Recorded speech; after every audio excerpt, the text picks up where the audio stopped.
kandi mukitabira. Bon, turi muri bino bikorwa turi kumwe abo turi kumwe twebwe twitwa abanaziri group, abanaziri canke abanaziri ba Yesu. Abo ku ruhande nabo turi kumwe barashobora kwivuga baribo. Murakoze kuduha ijambo.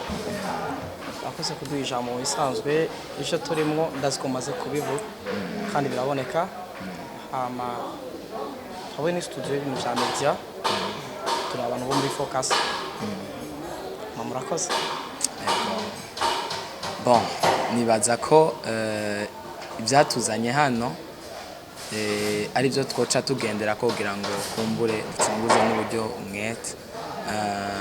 Twe turi abanaziri, nibaza ko hanini ijambo riza kugira abo muri Focus Record batubwire ico baduhamagariye n'ico natwe turi hano n'impamvu zatumye tuba hano, n'ico batugombera, n'ico bategekanya ku bwacu twebwe group abanaziri, hama kumbure tuce tubandanya n'ibindi. Murakoze cyane. Murakoze kandi kudusubiza ijambo. Yego. Hano tuje kugira ikintu bita amasezerano. Yego. Amasezerano y'akazi turabye icyo twokora guteza imbere igikorwa no gutezanya imbere mu Burundi no mu makungu. Yego. Dusanzwe dukora ivya media nkuko mwatubonye, nkuko twabahamagaye, nkuko twabivuganye, ariko tuje gushisa ivyo twasezeranye. Ivyo mwavuze nivyo twabemere kubera dukorane. Haba ibindi bibazo cyo kubaza peut-être nabwo mwatahuye canke abo mwagendanye barashaka kutubaza. No. Ya, ndumva ntashizwe neza. Ndumva ntashizwe neza, ariko icatuzanye hano nivyo n'amasezerano y'ibikorwa, gukora amasezerano kumbure kugira ntidutebe cyane, tuze kuronka n'umwanya w'ibibazo. Turi hano kubw'amasezerano y'ibikorwa kuri twebwe. Jewe mubona nitwa Nitezuwera Justin, abandi president w'umugwi w'abanaziri. Rero tukaba turi hano kubw'ayo masezerano nyene. Bon, turaza gufata n'umwanya wo gusoma kuri ayo masezerano, dufate n'umwanya wo kugira ico tuyavuze ko n'ukuntu tuzokora n'igihe kumbure biraza kuba biri mu masezerano. Ndibaza ijambo twori basubiza mubwira uko tuzokora, hama dusome n'amasezerano n'ibindi byinshi mutubikiye mu masezerano tuzokorana, n'ibindi bikorwa byinshi tuzogenda dukorana kumbura. Yego.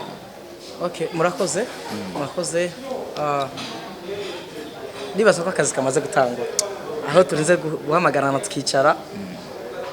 Mu Kirundi bavuga ngo ahaza ubwanwa avubwana. Iyo umuntu amaze gukura seke mugabo afana n'imigambi. Twaje kugira amasezerano yo gukorana mu bijanye tuvuge tufite nka evangelisation. Yego. Evangelisation muri don, muri talent y'umuntu buri muntu.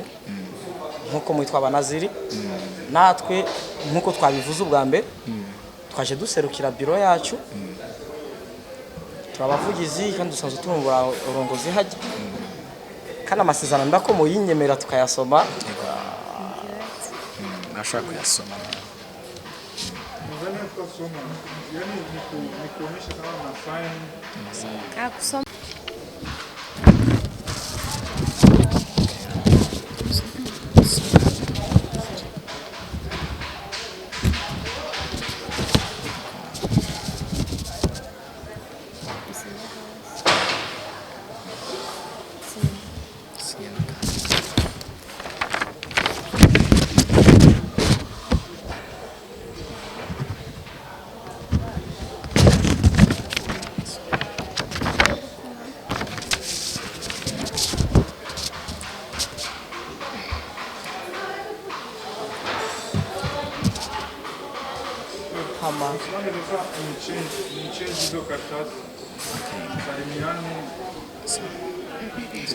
Salimiane Yves.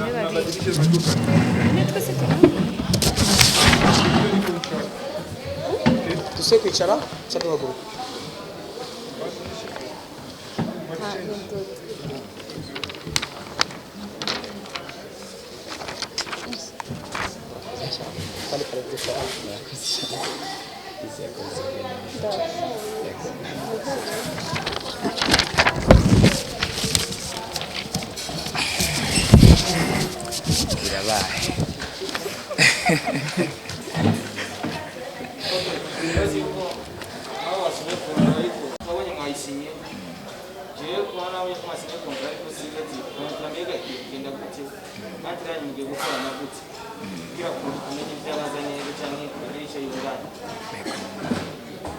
Bon, ico kibazo majije twebwe ku ruhande rw'abanaziri cyane ego.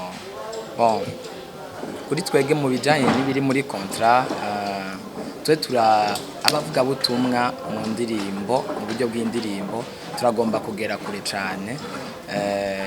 Ndibaza tuzosohora indirimbo ubu bigiye kutworohera cyane mu buryo bwo gusohora indirimbo kuko twahora twitanga mu buryo bw'iwacu nyene mugabo ugasanga ntibigenze neza nkuko twabyifuza koko uburyo kubera impamvu z'uburyo bamwe usanga bafite ubuzi abandi badafite ubuzi ariko ko Imana itugiriye ubuntu twashobora kuronka ico no kwita nk'abadushigikira canke abo dushobora kugirana kontra y'amasezerano y'akazi bigiye kutworohera cyane gose mu buryo gusohora indirimbo dusohora indirimbo tuyikora audio na video hama no mu buryo bwo gushobora kuyipublia kuyikorera promo nibaza ko aribo bazuba babishinzwe cyane hama natwe dushobore kubandanya dukora nkuko twari dusanzwe dukora ndizera ko ibindi bizogenda neza cyane.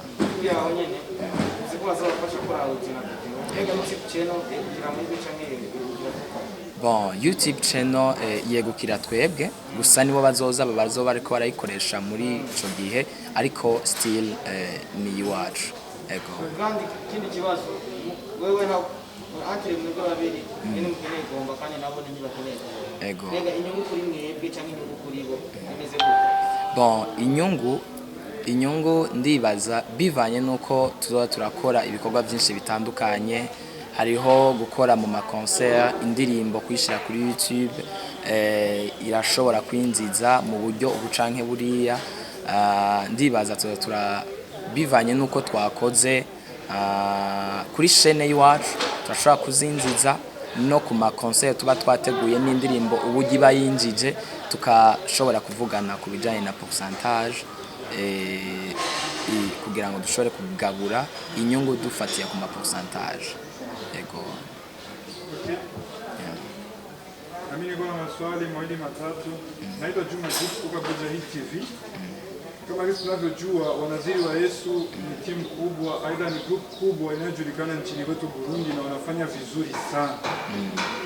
Kwanza sisi tumetaka kuuliza kwenye contract yenu inachukua miaka mingapi ili uje kuishi? Sababu kila chenye mwanzo kina mwisho. Swali la kwanza. Swali langu la pili.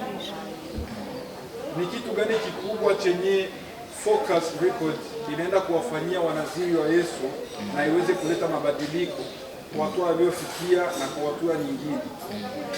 Na swali lingine nakuja kwa kiongozi wa Wanaziri wa Yesu ni kwamba kama jinsi tunavyojua mwe ni timu kubwa, ni project gani zenye mko nazo zile zinaweza zikafurahisha watu na Focus ikaona kabisa kama na yenyewe imefanya kazi kubwa kutokana na hicho kitu mnachokifanya? Asante. Asante sana. Bon, reka namwunganire reka dukoreshe ururimi yashoboye kubazamwo kwa maendeleo ambayo tutakaotumia kati ya Wanaziri na sisi. Mkataba ambao tuliofanya ni mkataba wa mwaka mzima au tukifanya kazi kwa wote, na kwa faida ambayo uliouliza ni hii faida ipo kwetu, ipo kwake. Kama vile swali la kwanza lilivyouliza eti mtafanya nini na watu wanatarajia kitu gani kipya, ambapo sisi tumefanya nao mkataba kwa kufanya mambo mapya. Najua utauliza kwenye mkataba watatumika nyimbo ngapi. Sisi hata kwa mwaka wakitaka tutatumika nyimbo 300. Inatokana na bidii ambao wako nao. Sawa. Na kwa kutumika nao sisi tumevipenda nao pia wamependa, ndio maana tuko wote hapa. Nahisi kama swali la mwisho sio langu, atanijibu. Sasa ndashobora kwishura mu Kirundi nta kibazo. Ku kibazo ca nyuma yashoboye kutubaza ku bijanye na projet twoba dufise kumbure dufitiye abantu n'ibikorwa dutegekanya gukora. Mu Banaziri turafise imigambi myinshi kubera turi umugwi w'abantu batari bakeya, turi mu mugwi w'abantu bashika muri 30 turafise hamwe Imana ndazi ko turiko turakora kandi tutegerezwa gutera imbere, kuko mu gihe cyose uri kurakora ushize mu mwete, ufise umutima ukunda igikorwa, utegerezwa gutera imbere. Turafise ama projet menshi ayo twanditse nayo dusanzwe dufise mu vyumviro, mu buryo turonse uburyo bufadika turategekanya kuzotanga ubuzi mu bikorwa byinshi bitandukanye, gucrea ama création, gushiraho ama création y'ubuzi bwinshi butandukanye ku bantu, yaba mu bari mu mugwi hamwe n'abari hanze y'umugwi w'Abanaziri, abarundi twese muri rusangi. Turafise projet nyinshi zigiye zitandukanye. Iyindi nayo ni kugeza ubutumwa bwiza mu buryo bwa gospel kure. Ngaha mu Burundi turafise imigwi myinshi iriko irabikora neza, baririmba indirimbo z'Imana gospel, bavuga ubutumwa mu buryo bwinshi butandukanye kandi bariko barakora neza. Natwe turifuza gutera ko intambwe, kongereza ingazi, gutera kuduga yindi ngazi mu buryo bw'ivuga butumwa buciye mu ndirimbo, ku buryo natwe mu mahanga muri Afrika bashobora kuvuza indirimbo zo mu Burundi. Umuntu ari mu Burundi ari mu mahanga akarengana hanakumva indirimbo akavuga ati iyo ndirimbo niyo umugwi w'Abanaziri mu gihugu cy'u Burundi Bujumbura. Turafise imigambi myinshi niyo kuduza idarapo ryacu ry'u Burundi kw'isi yose. Murakoze cyane. Yego. Ikibazo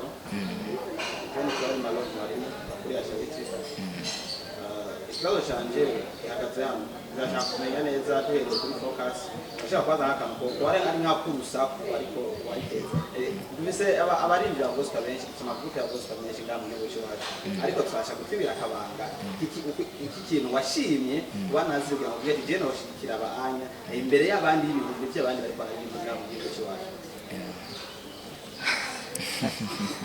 Bon, nkuko usavye urusaku reka ndaruguhe naje ndarufite. Bon, urabona uri muri media urabizi. Media icambere kunda umuntu afite umwete. Icya kabiri umuntu afite ishaka akeneye. Icyo nashimiye Abanaziri nico. Na muntu yoshira ku mugwi ufite abantu 40 30 epuyi bagatanga uburyo, bagatanga ivyambagwa, ibifungurwa, bakagira bon nk'ama publicité yabo, naho badafite bakikoraho bakagira ko kose. No muntu akeneye ikintu, 2 akeneye gushika ahantu. Natwe turabona ko dufite akabaho twateye ku rugazi kanaka ko bodugaho, reka tubahe iyo opportunité yo kuduga. Nico gituma twashimye ko twakorana nabo.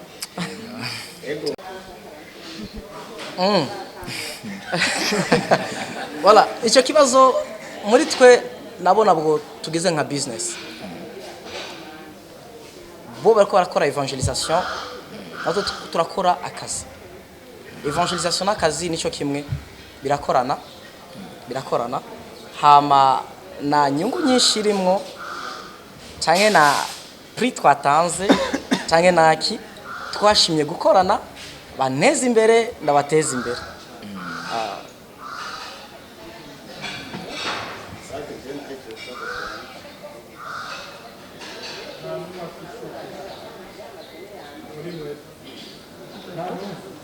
Ikibazo n'icambaza be ko muvuze ko mu kontra ni mwaka nimba kontra ari umwaka ari indirimbo ziri pesa mwavuganye ati uyu mwaka tuzakora indirimbo 10 tuzakora 5. Bon, mu bisanzwe je kuntu nashimiye gukorana nabo nuko cyangwa kuntu twashimiye gukorana nabo no mwete wabo. Ibikoresho birahari byose turifite turujuje mu Burundi murabizi namwe, ariko ikintu gikuru gusa nabo bogira composition y'indirimbo 2 ku munsi 3 ku munsi bafite umwanya wabo bakaza muri studio tugakora iwacu twe nta kibazo na limite dufite.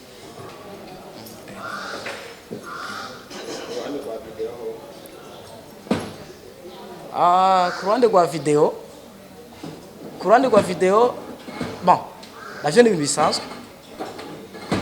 Video bisaba location zihari, video bisaba umwanya, bafite umwanya bakaza tukabikora ko masezerano yacu ari gukora audio na visuel byose two turaza kubikora.